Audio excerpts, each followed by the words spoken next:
Hello and welcome to the Nicole Mason Show, the show where we bring women who are movers and shakers, trailblazers, high achieving women who are doing great and phenomenal feats in the earth. We are excited. We also bring women who talk about how they've moved from their trials to triumphs, talk about strategies for success, how they have been able to be successful, and how they can help you too to succeed in your area of vocation and or your career. And today I'm so super excited to have as a guest a young woman that I've watched grow and mature into this beautiful, brilliant woman that she is. Let me read just a little bit of her bio because it is powerful and extensive. Dr. Shadeequa D. Miller, that we call her Dr. D. D is a data-informed strategist. I love that. Researcher and influencer with product management and development experience in creating product strategy, empathizing with users, identifying opportunities, curating experiences, and collaborating with cross-functional teams on various products and services. Currently, Dr. D is the Director of Inclusive Design at Visa Incorporated. One of her primary responsibilities is to establish and lead a global inclusive design strategy and program that drives ongoing progress in digital equity and financial inclusion in the development and enhancement of current and new Visa products. Prior to this role, she was the Senior Manager for Product Management of Payment Risks and Fraud at Visa Incorporated, in which she was responsible for driving the overall product strategy and delivering value-added solutions to clients. Listen, this bio is extensive. Dr. D holds a BS in Science and Technology Studies, focusing on engineering design, an MS in Industrial and Systems Engineering with focus in human factors, engineering, and ergonomics, and both an MS and Ph.D. in Industrial and Systems Engineering, specializing in health systems engineering and human computer interaction. Listen. Okay. I've been in school forever. Listen, she is amazing and brilliant. So, Dr. D, welcome to the Nicole Mason Show. I'm so happy to be here. You know, I love me some of you. You've helped me grow to where I am. You know, watching you. You were at church. I've always watched, admired you, followed you throughout, and so I appreciate it. I'm so happy to be here. Good, excellent. And I always knew you would be a superstar. And let's just talk about that. Let's jump right in, because when you start talking about girls and math and science and engineering, that's not always applauded. It's more so now than it was in the past, because there are these roles that the world says we should play. Girls should be doing this, boys should be doing that. So talk a little bit about some of the hurdles that you've had to overcome to be this brilliant woman that you always were, liking math and science early on, tutoring a lot of the kids at the church early on back in the day who needed help with their math and their science. And so talk about some of those challenges that you faced. Yeah, I think one of the major challenges, to your point, is just being the only, right? Only person in class, being called a nerd, going through that growing pain of like, I want to be cool, but I really like this. And that's growing up. That's at the baseline. I think I want to say thank you to my dad, who, by 5 years old, I wasn't able to tie my shoe, but I knew my multiplication and division by that age. And it was because of him and his background. He pushed me into liking math. But I know that being young and wanting to be cool, but I wasn't the one that wanted to really play sports all the time. That played that hurdle. And it's like, well, you should be doing this. you should be over here. No, this is harder. You can't be in this program. Those Mhm. are the things that kept being told to me. And I just had parents that pushed through and was like, you're not Mhm. going to tell what my daughter can or cannot do. And they intentionally put me in certain schools. So I ended up at Jefferson Junior High School, which is the math and science school in DC because of that reason. It was like, okay, we need to shift her. We need to put her in this school that's focused, a magnet school focused on math and science. And Mhm. that's what has really brought me here today. And I remember my principal there. I did get in trouble, but like, but I remember my principal and the words she like, the influence she had on us, and to see her in that power is what really pushed me more to say I can do this. Mhm. And that is what I tell every little girl that I talk to, whether it's in Girl Scout, whether it's in Black Girls That Code. To your point, there are more and more programs that's pushing us Black girls, women into doing coding technology. So that's great. But it's just like someone said to me, seeing you, representation matters, is what is really needed. So they know that it can be done. I think in work, it's still an issue. We have a lot of way to go in technology to really get us in a diverse, equity, inclusive environment. We're moving the needle, but we got a lot of work to go. I think, you know, a lot of times as a Black woman, you have fewer connections. And so you got to be a little more intentional about what you do, how you do it. And so everyone's like, I talk to my significant other and he says, you pretty much get everything you ask for, but it's because I I asked for it. That's the thing, like I don't shed away from it and I work towards it and I make those connections. Networking outside of your race is critical to moving up in corporate America because that's how you're seen. And these are the hurdles that you're up against. You don't have those connections. You don't have the school connections possibly. You don't have people in the room. And so what I made sure is that I not only have mentors, but I have sponsors. That when I'm not in the room, someone is speaking up for me, and that's what I go for. And those are the things that you need because otherwise you'll get overlooked. You'll do the double tax. I think we do triple, four times the tax of work to just prove that we're worthy of being there. I think one of the hurdles I get is that I'm pretty direct, right? And so directness can work. It's a good thing, but people take it as that angry Black woman, and I'm like, it's not.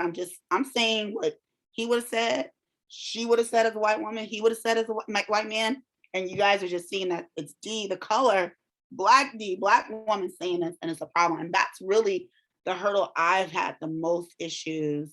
Um, that's the main issue I've had in my career is like trying to be my authentic self and really do the work and not take away from that. And that's I would say that's my main hurdle that I've had, other than like not seeing people that look like me. Has been another hurdle that I've had to go through as well. Yeah.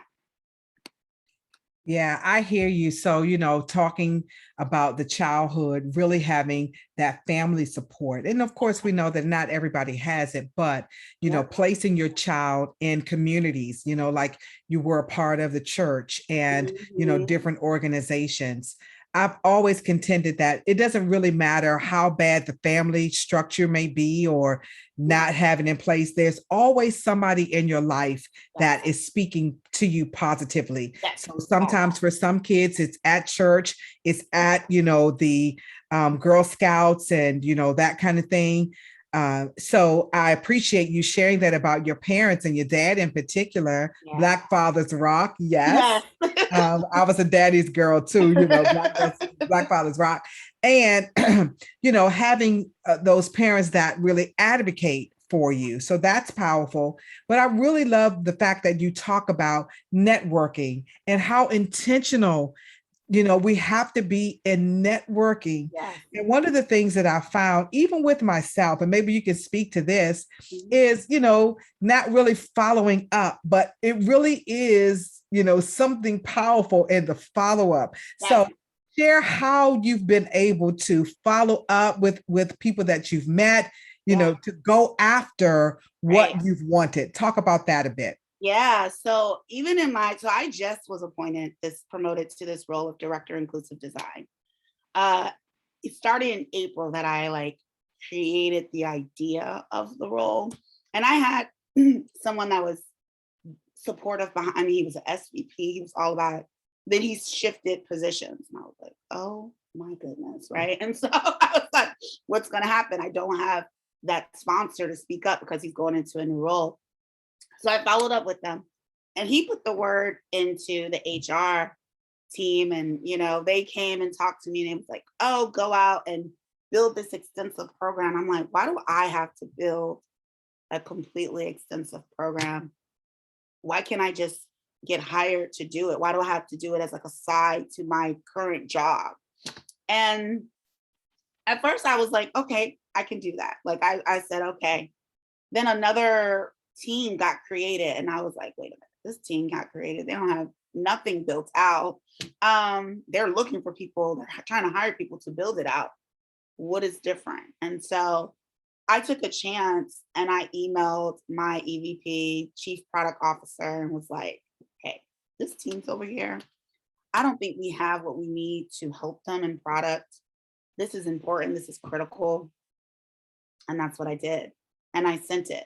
And I was able, and everyone was like, oh my goodness, you sent it to him. Why did you, And I didn't hear from him for a while. I was like, well, all he could do is say no, right? That's the reality. He can either ignore me or say no. Well, a couple of days later, he responded back. He says, I agree.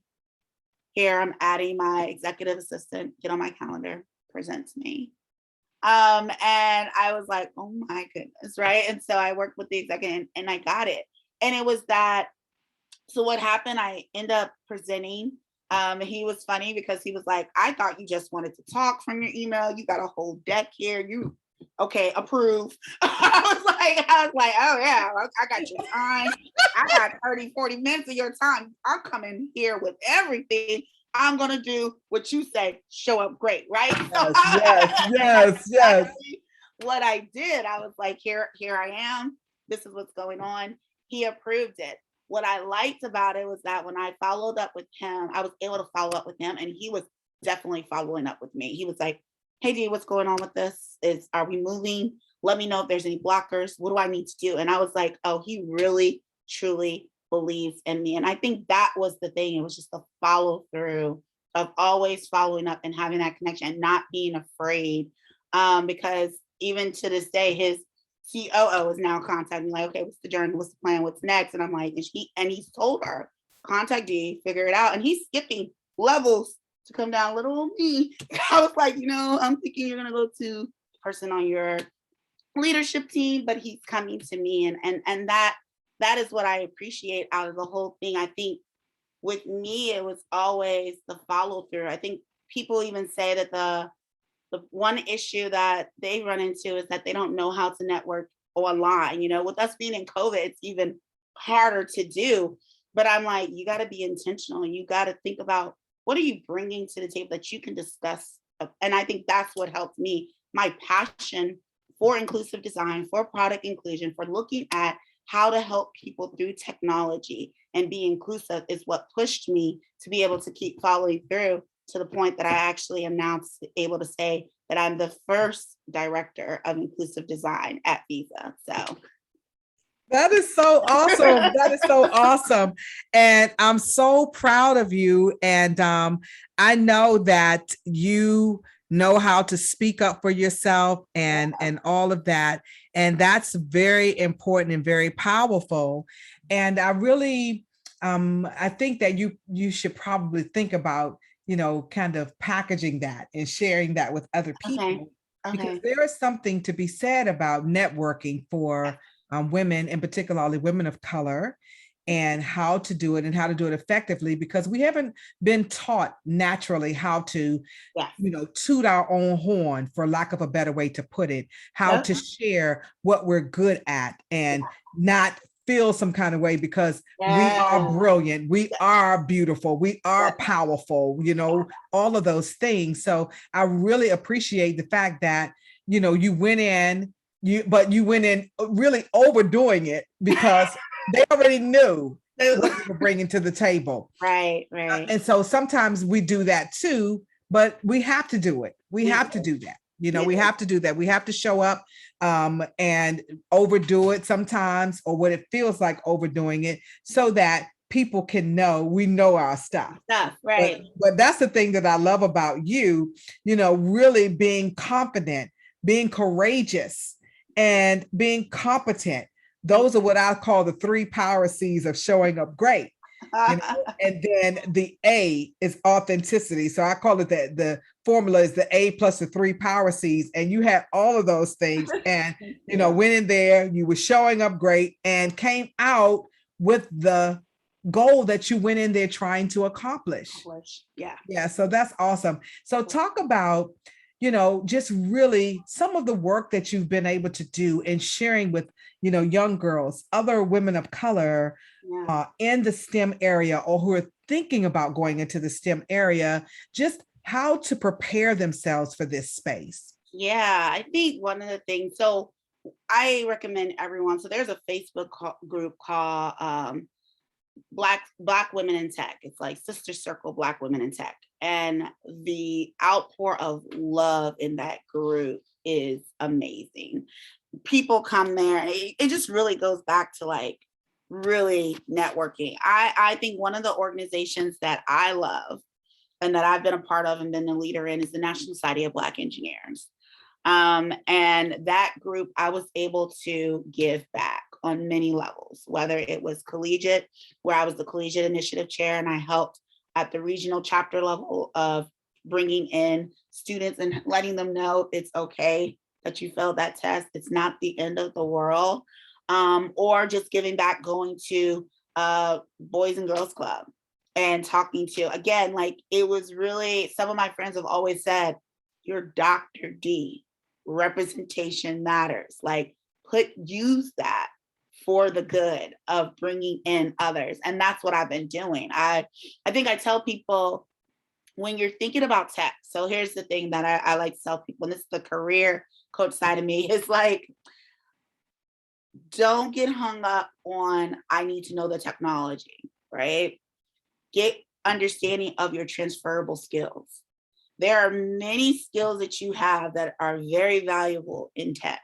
And so like I was telling a friend of mine who was like, I want to do this. I said, I need you to sit down, think about all the positions you've ever had, look at all the roles that you're trying to get and map the skills. And that's what you end up applying. And that's what you highlight in your resume. So that's number one. It's like taking a step back and not getting bottled down that I'm not the engineer thing. There's other ways of coming in working in tech. Now, of course, I'm going to say, please go get your engineering degree. I mean, that's what I love. I think the engineering side of things is like people hire engineers because we're analytical, we're problem solvers. That's the skill set that they're looking for. Whether or not we got the math question right isn't necessarily bad or good or bad. It's that they know that you have a critical mind and critical thinking. And I think that is critical. I think that's something that students need to learn at a very young age. I think the school system works against us, and that facet of us not being challenged to think critically, not having those courses that like really have us think about, okay, let's take a step back. Here's the solution or possible solution. What does this really mean? Like, how do we get there? I've seen people come in interviews, and that's one of the skills that they're like, you either have it or you don't. Like that critical thinking is critical to success overall in any field, but particularly in technology. Like that's what they're looking for. They want to know that you can solve the problem or find the problem that really needs to be solved. Because oftentimes we define a problem that really isn't the problem. It's a symptom. It's not the root cause. And they want you to be able to get to that root cause. So when I tell people about getting into engineering technology, I'm like, getting to those courses that have you do that reasoning, look at those things, definitely join and be a part of any of the free classes. There's so many free classes online right now. YouTube University is like amazing. Right. Leverage that. And there's so many organizations that's out there just trying to give back. I mean, even at Visa, we started a Black scholarship program where we're bringing them in from high school, and they have the option at the end of college to decide whether or not they want to work for Visa. But we're giving them scholarships to get them through, and opportunities to do internships with us, to learn about technology and what you can do. So again, I think people shouldn't limit themselves. What I like about the Sister Circle Facebook is that it's not just engineers, it's just not scientists. I mean, trust us, we're in there, but it's at all like marketing, trying to understand technology. It's all these different, and that's why I'm like, people need to understand Black in tech is not just limited to those that have technology skills. I want to see more of us with various skills. We are a group of Black people, women that have many skills that we can bring that help technology, and definitely help in the design of technology, making sure our technology is made for us. And that's also a hurdle that made me go after this position, because I've been in the place where my Black hands don't turn on the water in the bathroom because of my skin tone, because they didn't test. I've been in the place where my voice. Because wait a minute, slow down, slow down, slow down. Because there are a lot of people that don't know that. And I only learned that because that's artificial intelligence. I only learned that when I went to Harvard for the diversity and inclusion program. Wow. And there was an African-American male, the first one to work in AI, in that field some time ago, but he started sharing that research that you just talked about. And that's why when you go to some of these places, when you put your hand under there, the water doesn't come out. You have to keep doing it to activate it. So because you know it and you work in it, that's why you can say it and keep going. But we need to slow down. Let's slow down. That's the kind of work that you're doing when you start talking about making the products inclusive and the technology inclusive. That's just one example of that. And I remember one of the other examples was even the camera on the computer. What do we do when we first? I was like, I'm dark. Like, wait, it doesn't help. Yes, the camera's the other example. There's other of examples that. I mean, the reality is AI is based on current data. If the data that it's using is biased.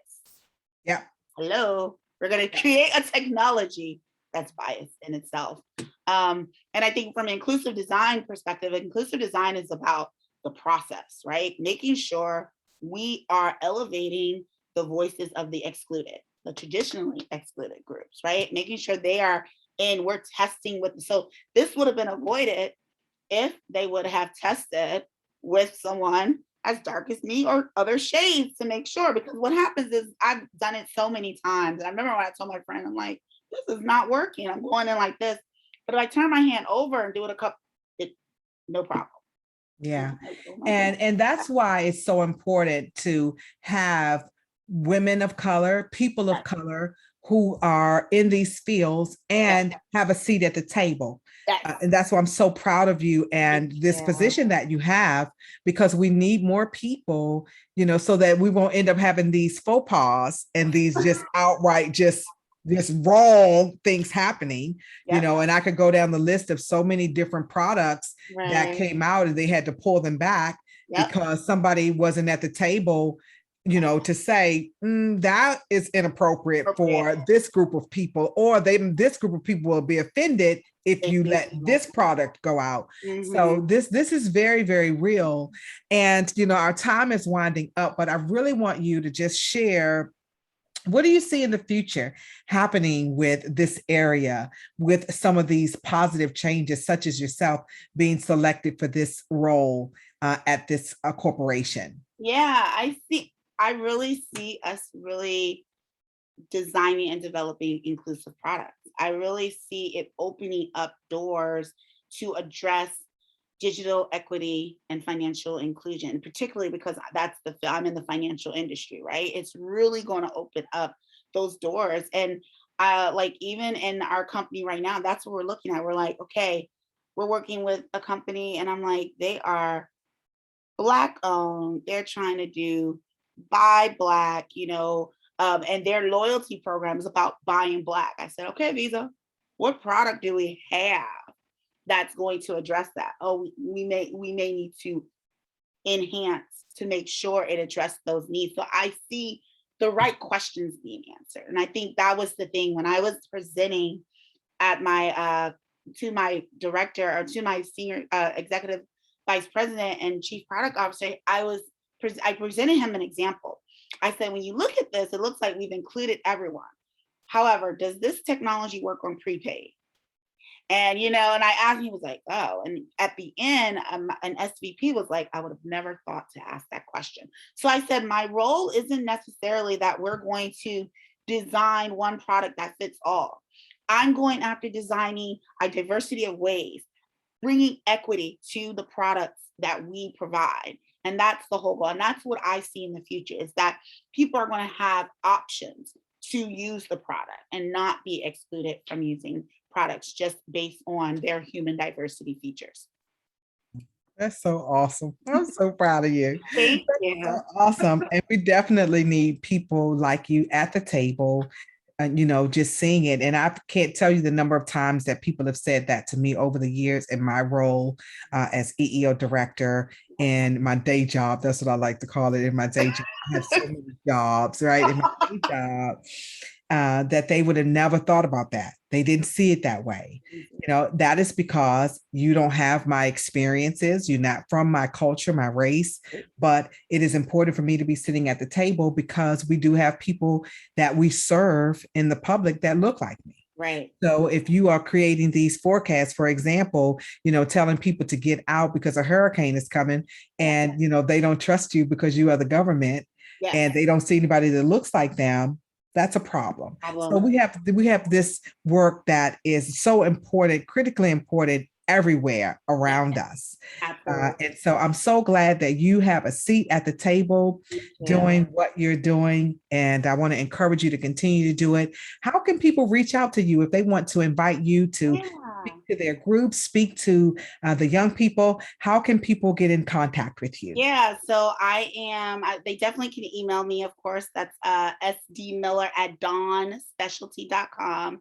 I can definitely be found on I am Dr. D221 on Instagram.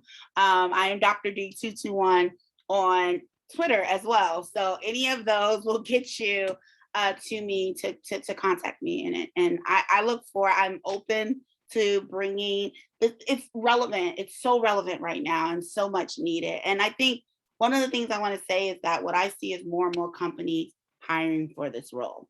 And it's not a role that's at a lot of companies. And that's what I'm looking forward to, building that community of us that can really have an impact on designing inclusive products. Yeah, that's awesome. That is really awesome. And I love that. I am Dr. D. Yes, I love that. I am Dr. D. Is it 221? 221? Yeah, across social media. So that's awesome. And I want to thank you for taking the time to share with our listeners and those who will, come across this podcast and in hopes that they will invite you, because we certainly need to have more women such as yourself sharing with the young girls and other, teenagers, particularly girls who love math, science, that they can do it, that they can, become these directors, dealing with these corporations, doing some great and amazing work for the underrepresented community. So thank you so much for that.